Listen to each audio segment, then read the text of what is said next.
Raising Nashville. Raising Nashville. Raising Nashville. Welcome to Raising Nashville. I'm Bucky. Juicebox. And while we often do episodes about raising children, the history and fun facts of Nashville, and an occasional pop culture topic, this week we get to do something really special, something we have never done before, which is to dedicate an entire episode to highlighting a local Nashville business. Today in the studio we have Marcus Buggs, owner and operator of Coneheads. Putting a twist of soul on your classic chicken and waffles, Coneheads combines innovation and flavor that will leave you filled and satisfied. Located in East Nashville, opened just before a pandemic, and one of my weekly go-tos for lunch, Marcus has created something special on the east side that, if you try it once, it will keep you coming back for more. We're gonna start kind of a tradition on Raising Nashville podcast and do a series on local businesses. We are so happy that Marcus has come in for the very first one. So, Marcus, thanks for taking the time to come by today and give us a little taste of your story of a local small business in Nashville. Yeah, thanks for having me. Absolutely. So, we have to ask, and there might be many of our listenership out there who hasn't been able to get to Coneheads or potentially hasn't even heard of it. I know it because I was excited before this thing even started. I remember my local coffee shop that I go to most mornings, they were like, hey, have you heard about, this chicken and waffle place that's opening next door? And I said no, but then, I gave it time and let it open, and then started seeing videos on Facebook and news articles and all kinds of stuff, so I had to stop in. Mm-hmm. So I have to ask, how was Coneheads conceived, and what gave you the idea to start a restaurant? I grew up in a restaurant.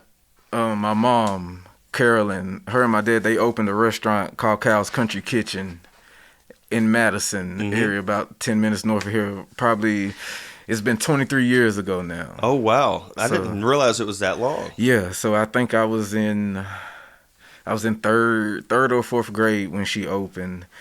So that's kind of like where I first got used to being in a restaurant and being around that kind of environment, just being in there busting tables and washing dishes and peeling potatoes and stuff like that. But yeah, so that's what gave me the idea for a restaurant. Like, I kind of knew that I wanted to do something food related, just didn't know which path I wanted to take with it. So probably about 2011, when I got done playing football and everything, I started working in her kitchen full time while I kind of was trying to figure out what I wanted to do with my life, and just cooking, managing, helping out, working there full time. So just that's where I got comfortable, being in the kitchen, being around her, learning how to cook, doing things that she wanted to do, and things that she grew up doing. She's showing me. So probably about 4 years ago, I started a catering company. Okay. The catering company is called Plain and Simple. That name is now used for our LLC for Coneheads up the road here. And we were getting a lot of inquiries for like brunches. People wanted to do like brunch for dinner and baby shower brunches and stuff like that. And everybody wants a chicken and waffle. And, we're here in Nashville. Everybody in Nashville has a chicken and waffle. Yep. So we sitting around clearing my mind one night with my wife, and and we kind of were just talking and spitballing ideas, and like the idea about the waffle cone just came out. We were like, hey, what if we tried to stick it in a cone? And the conversation didn't really go anywhere. It kind of just fizzled out. And 2 days later, a little $30 waffle cone iron showed up at the house. So my wife ordered it just from that conversation, man. And that was probably about 18 months ago now. Okay. That happened. Yeah, man. So that's really how it was conceived, man. It was just brainchild of my wife and I, just sitting around throwing ideas at each other, and the one that went nowhere during the conversation ended up being a business. Being it, yeah. So when you got that waffle maker or waffle cone maker, was it just like test kitchen from then on? Were you like trying to figure out ideas? Yeah, we were just trying to figure out how to make it work from that point. So I can't tell you how many waffles we've burnt and eaten, and how many of them tasted bad and everything. Just trying to find the right combinations of things and trying to really flesh it out and run it through a test kitchen and test it on people and just trying to see what works, what takes. Absolutely. Were people like when we were first letting people test it out? Were you getting like a positive response from the beginning, or was it kind of were people like, I don't know about this, or yeah, I think just the idea of itself, when you see it, I think it's something that people kind of like, oh, I've never seen this before, like right, instinctively just wanting to try it because it's something new.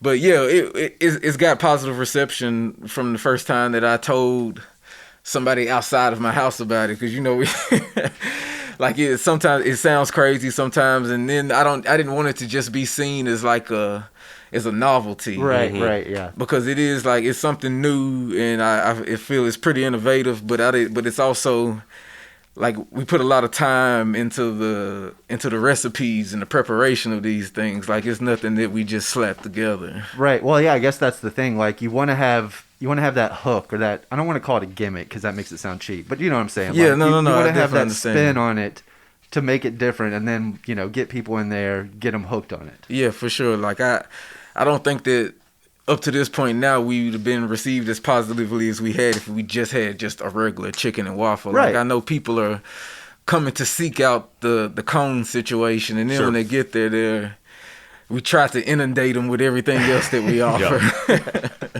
Get them with the cone, hit them with everything else. All right, I'm going to change gears a little bit. You're from Nashville, right? Yep. Did you grew up in this area, or?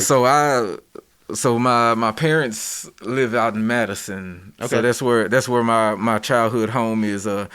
Just various life experiences and things that I've done throughout my life have taken me, and I've spent a lot of time in a lot of different neighborhoods, from playing football in Little League in Hendersonville. So I have a network of people out there, and then from 9 to 15, I ran track with this traveling track club called the Wilma Rudolph Track Team. Okay. And our home office base was right here on Meridian Street, here in McFerrin Park right here. Yeah. So from 9 to 15 every summer, this is every day, we were over here running these streets with my track friends and people that we just knew from the neighborhood and whatnot. Yeah.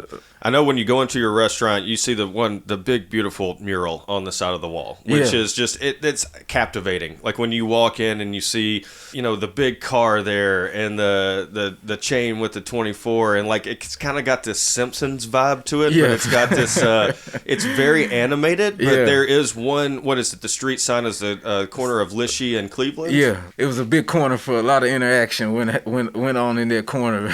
I'm sure. So that's just my homage to the neighborhood, man. We still we get a lot of people who come in who did grow up in the neighborhood, some who still live in the neighborhood, who they make sure that they get a picture in front of that stop sign. That's awesome. That's cool. You have mentioned football a couple of times, so I have to ask, can you tell us about the success from that part of your life? Oh, man, I wouldn't call it success. Man, I've played football from, I think I started football in 3rd grade. So from about the age of 9 to 24, so good 15 years of my life I dedicated to football. Went to Good Pasture here in out in Madison for high school, and was able to get fortunate enough to get a scholarship. Attended Vanderbilt University. Oh, cool. So we spent 5 years there. Got hurt my first year, tore an ACL. Red shirt of the year. So, but yeah, man, And what position is it? Middle linebacker? No, so I played outside linebacker. Outside linebacker, okay. But yeah, when I got there, I was a safety.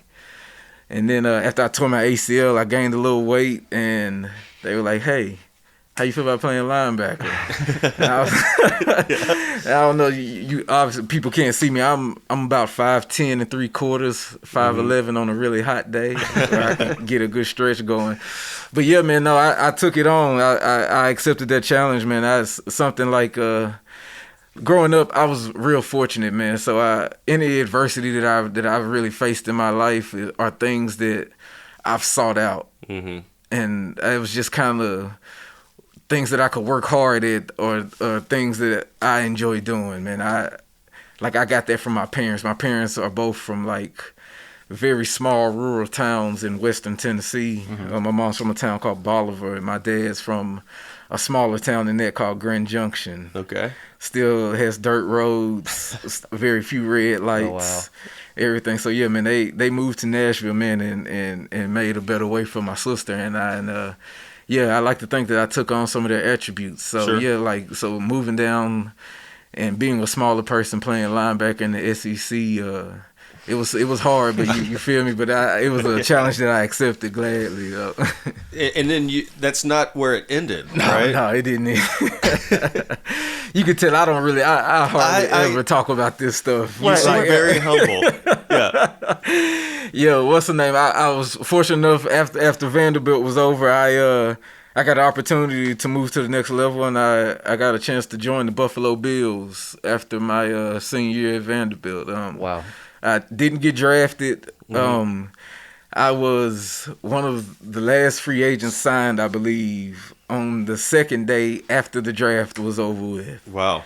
So yeah, so I, you hear about people getting these like signing bonuses, like first round draft pick, $10 million.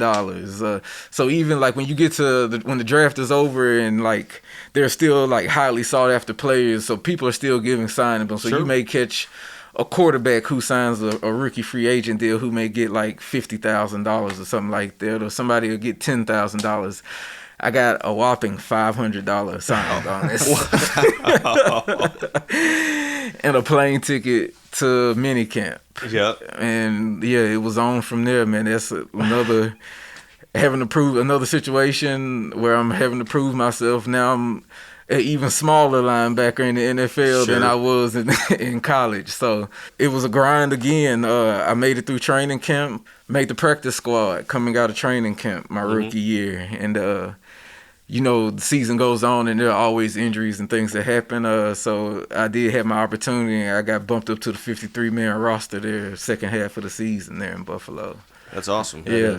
So we spent 2 years in Buffalo, tore another ACL, got released, did a 9-month rehab, and had a tryout for the Chicago Bears that next year, and was fortunate enough got signed to their practice squad. So I spent most of that next season up there in Chicago. After that, my cup of coffee was done. I kind of didn't like the life of uncertainty of getting called and getting sent home or not knowing where you were going to be here. And then I had a serious girlfriend at the time who's now my wife, and she was here because she had a career and was in school here in Nashville while I was in Buffalo and Chicago. So I kind of said I'm gonna let that go and kind of find what's the next step in my life. Yep. Was that?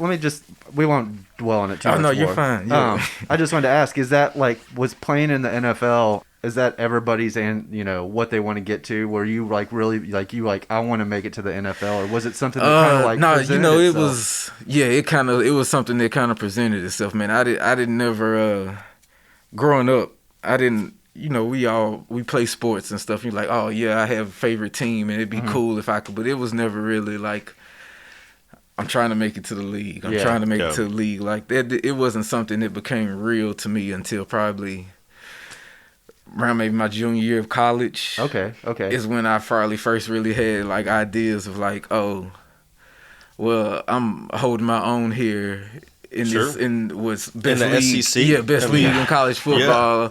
And I had gotten a couple of like some interest from some agents or scouts stopping by, and the strength coach would tell me like, hey, this team asked about who's number 24 on the film or something like that. So yeah, that's where I kind of started getting ideas about it. And I'm gonna tell you what's the name. My sophomore year maybe, my mom coming home from work one day from her restaurant on a Sunday. Pulled into the back of our house and got robbed in our backyard one day. Got hit in the face with the butt of a gun and stuff, man. And that kind of, and being immature, and I still not knowing that like, oh, my parents don't need me to take care of them and stuff. But I'm thinking like, man, I want to do something one day so that she doesn't have to Yep. be doing this. Yep. Yeah. But not knowing in my mind, my mom is doing this because she wants to. Like, Yeah. she could. Right. Yeah. She's stronger than any of us could Yeah, be. yeah. Right? That's just my naivete of thinking Yeah. that I'm like, hey, I need to like grind so I can keep her from going to work, and there, not knowing that even after I got a chance to do what I wanted to do, she's still, and to this day, is still going to work. So Yeah. it wasn't. Yeah. Which is a good transition because now you go from the the NFL life and you move back to Nashville. So now that Coneheads is in full swing, what does a day in Marcus Buggs' life look like? I'm sure it's a little bit different. Yeah, every day is a little bit different. So it's changed from, we opened back in November, so right about 9 months ago, and from the time that we opened in November to getting kind of settled in January and February, things change, and then the tornado comes and things change, Yeah. and quarantine comes and things change again. So there hasn't really been too many just set days in the life of Coneheads. But generally we get up. I get up and come in and I start everything in the morning generally on my own. That's my time to get my thoughts together, prep for the day, get mentally prepared.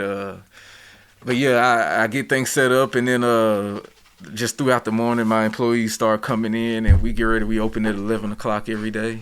Right now, things have been picking back up a little bit more here lately. Right. When quarantine first hit back in the middle of March, we had a drastic slowdown. I can only imagine. Yeah, we went from running from 6 to 8 employees down to mainly myself and my manager operating the shop for the whole day. We shortened our hours a little bit. And that was it, man. We had a lot of time to sit and think and talk and play cards and whatever else you wanted to think of. We did it while it was slow. And then right there in the middle of the summer sometime, as some of the restrictions eased and things, and the atrocities of George Floyd and Breonna Taylor and things like that, there was a kind of resurgence of supporting when people want to support black businesses. Yeah. And we definitely were a beneficiary of that, and we were definitely grateful for that, and it was much needed at that time. Just being so slow like that. So it went from being dead to us scrambling, trying to find employees to bring back on to just try to keep up with the demand of everything. But things are kind of leveling off. We're getting consistent. So yeah, man, we're just trying to adjust to the times, man. And it seems like the times are changing every couple of weeks right now. Yeah, nothing is predictable right now. Yeah. So like, when the pandemic did hit, I mean, you said you'd been open since November.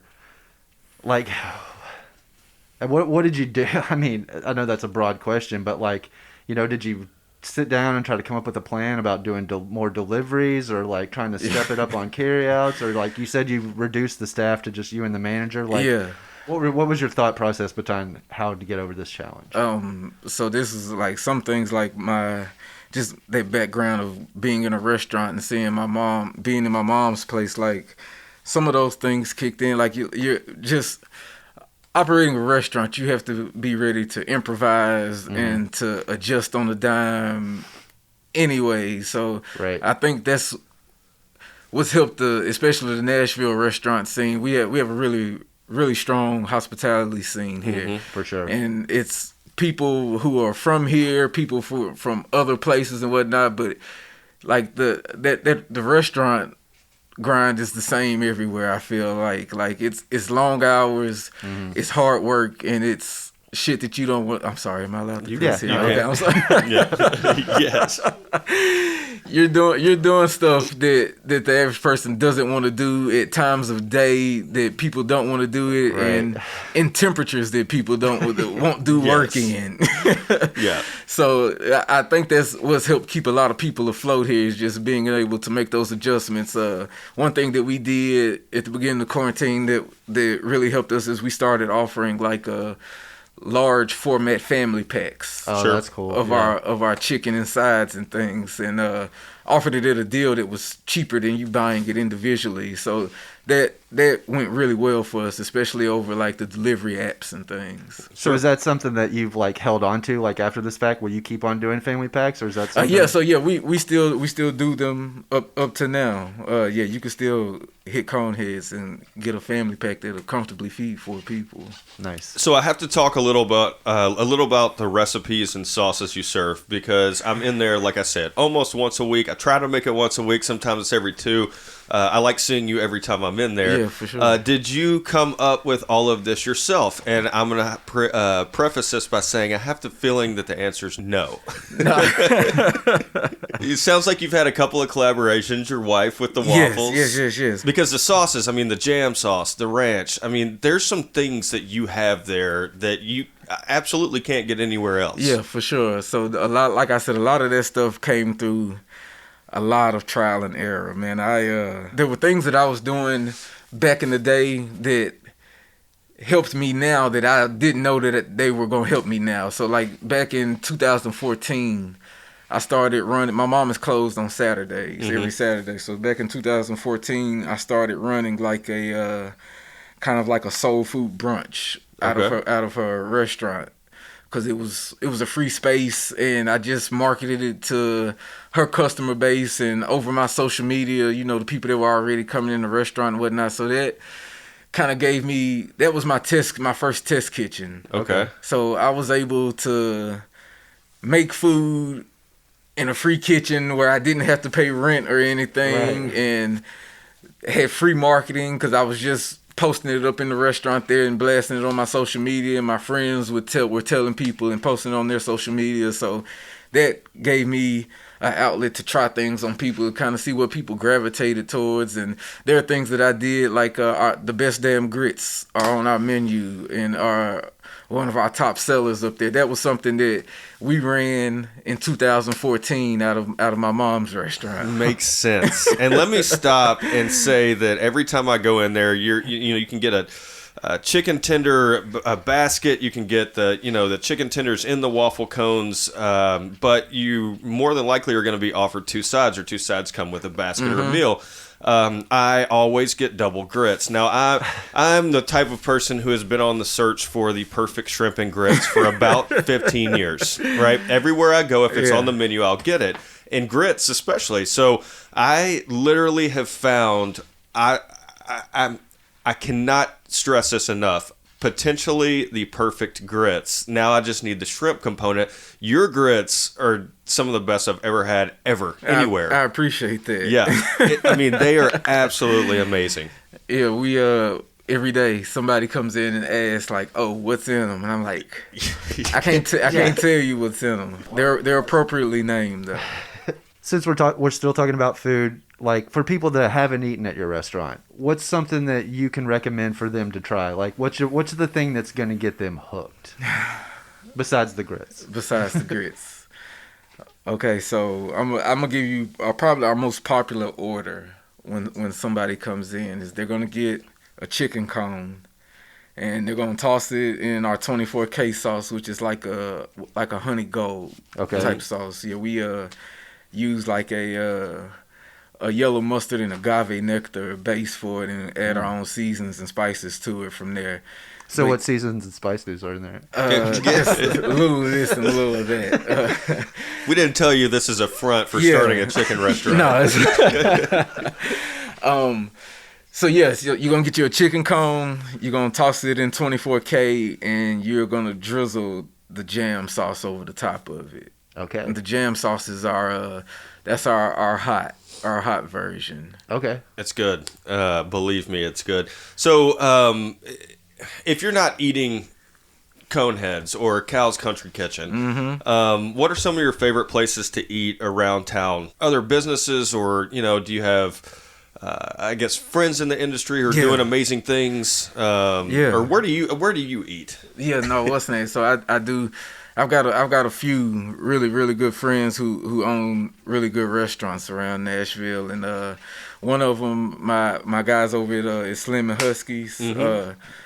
those three guys we've been friends 10 plus years now. Their pizza, I think, is pretty stellar over there. Yeah, I think it's when somebody comes to visit Nashville, I think just the experience of the food and the art and the music, all those components together, they've got a nice thing going there. Yeah, for sure. Right across the bridge here over in Germantown, City House is probably one of my favorites. It's one of the hardest places to get into. Yeah, see, still. Yeah, what's the name? That's my favorite. Like, I'm walking in, I'm sitting down, I'm gonna have like, it's like a elevated soul food to me almost sometimes. Like, right. Another place I'm trying to think. There's other places that I love to eat, man. There's like I like a lot of casual places. Man, there's a place Chicago style gyros over here in Inglewood. Heck yeah. Yeah. It's one of the best $8.50 that you can spend around here. Yeah. And if you go through the drive-thru and they recognize who you are, they already know what you want. Yeah. that goes a long way. Might throw too. you in a peach tea for free or something like that. Yeah. What's the name of it? I got my guy Kamal down here at Rhythm and Spice over here right off of Jefferson Street. He does Caribbean food. He's really good. His mom is the owner of Jamaica Way. Okay. Over here in the farmers market. Oh yeah. Okay. So yeah, he's they're kind of same kind of story as mine. Just mom started a restaurant. We grew up in that restaurant and kind of branched off and did our own thing. That's awesome. What was the name of his place again? It's called Rhythm and Spice. I haven't been there. Yeah, you have to check them out. It's good. Let's change subjects just a little bit. How did you choose your current location, like where you're at right now? Did you want to land in East Nashville? Did you look around different spots of the city? Yeah, so just like I said, from spending a lot of time here growing up and being familiar with the neighborhood and just knowing what this side of town is. My wife and I, we live here in East Nashville. So we still spend time over here. There's a couple restaurants and a dive bar that I like to go to over here. So we knew that this area, I was familiar with the history of the area and just knowing the direction that it's a gentrifying neighborhood. Yeah, it is. And so being somebody who's familiar with it and being able to be a black-owned business in this neighborhood was important to me and my wife.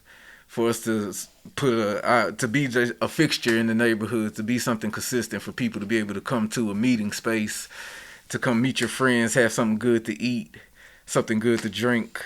Yeah. Yeah. So it sounds like you weren't really looking at any other part of town. I mean, we looked at a lot of different places, but the situation that was presented to us up here on Dickerson Pike was it was good for us. That's cool. And it gave us the space that we wanted in an area that we wanted to be, and gives us a little room for growth. Because we got another project that we got planned up here. Okay. That was going to be our next question, which is what's next. But before we get into what's next, I have to ask, and this might be cut from the podcast, but did the line from the Fashion House party reach down Fern Avenue to you guys? So I didn't find out about the Fashion House party until the day after. Because the day that it happened, I didn't close that day, so I was gone before any of the festivities got kicked up, and we closed at 8, so we got good and out of there before any of that. I was kind of glad that we weren't open, because I feel like people would have been trickling down the hill. Oh yeah. I didn't need my Coneheads name linked to that party. No. So then let's get into it. So what's next? Like a second location, different. Man, we kind of, like I said, we still kind of moving with the times and seeing what's best to do next. But something that is in the pipeline right now. So up here at Coneheads, it's a 2-story building. I don't know if this isn't breaking news. This is the first place that I really talked about this. We got a Raising Nashville exclusive. And if you don't want to, if you're not comfortable sharing. Oh yeah, no. It's all good because so we're building a cocktail bar on the underside of Coneheads up here on Dickerson Pike. Cool. Yeah, and it's gonna be called Plain Jane. Okay. Right. Yeah.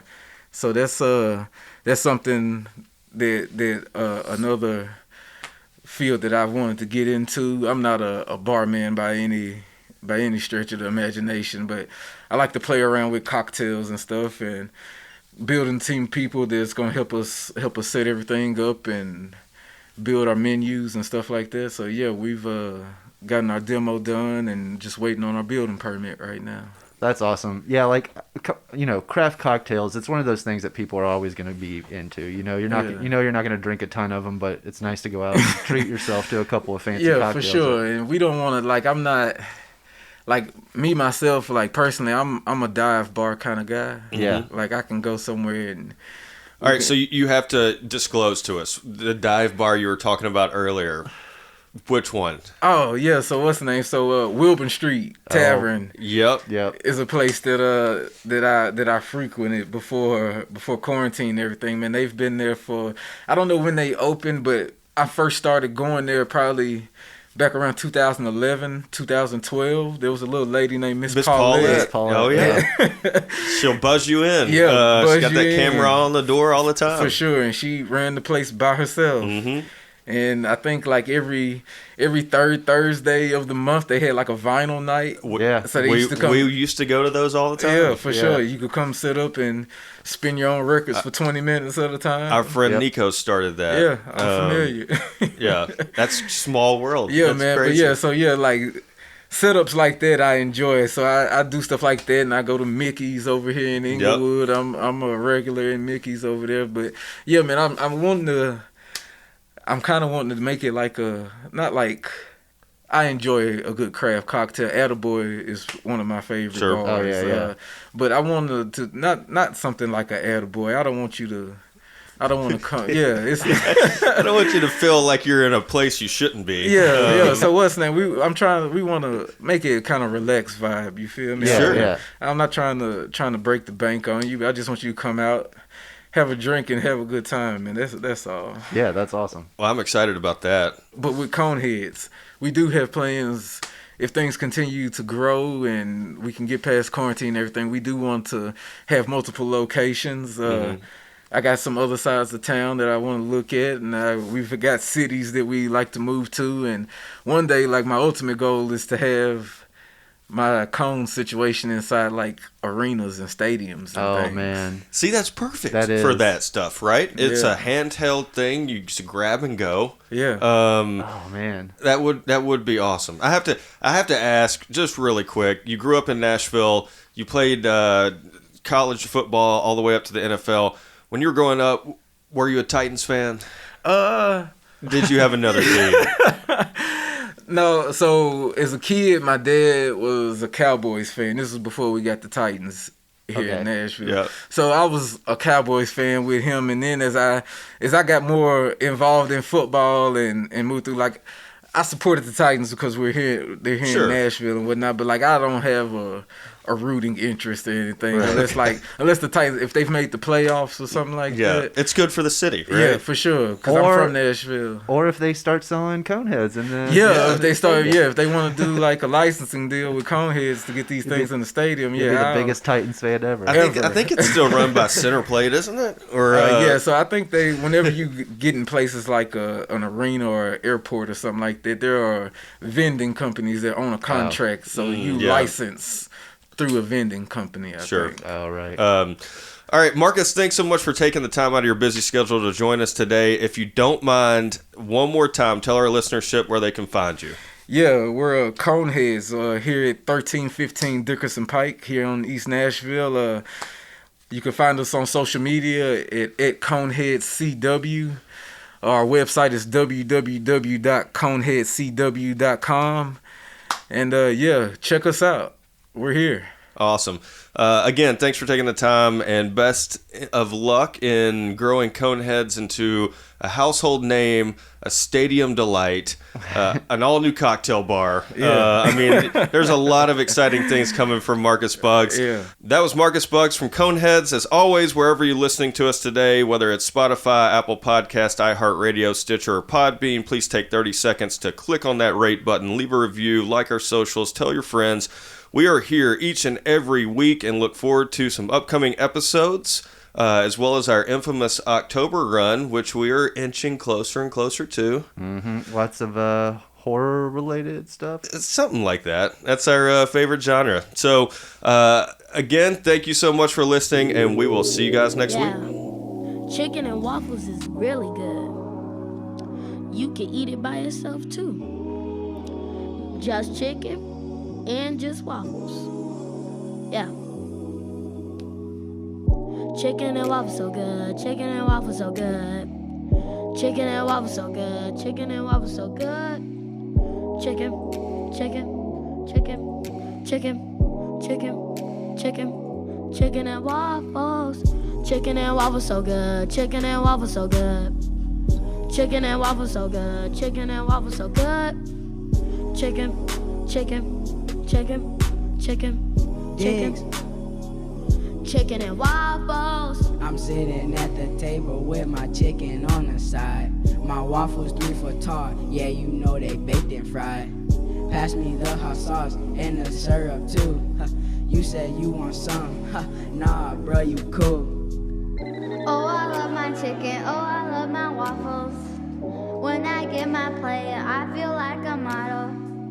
Pass me the syrup, I'm gonna use a bottle. Hand me my fork, I'm gonna go throttle. Chicken and waffles so good. Chicken and waffles so good. Chicken and waffles so good. Chicken and waffles so good. Chicken, chicken, chicken, chicken, chicken, chicken, chicken and waffles. Chicken and waffles so good. Chicken and waffles so good. Chicken and waffles so good. Chicken and waffles so good. Chicken, chicken, chicken, chicken, chicken, chicken and waffles. Yeah, I love the chicken. Yeah, I love the waffles. When I'm in the kitchen, yeah, you know I blossom. Chicken for me, chicken for you. And how about some waffles too? Chicken and waffles amazing. Chicken and waffles my favorite. Chicken, chicken, chicken, yeah. Chicken, yeah, yeah. And some waffles too.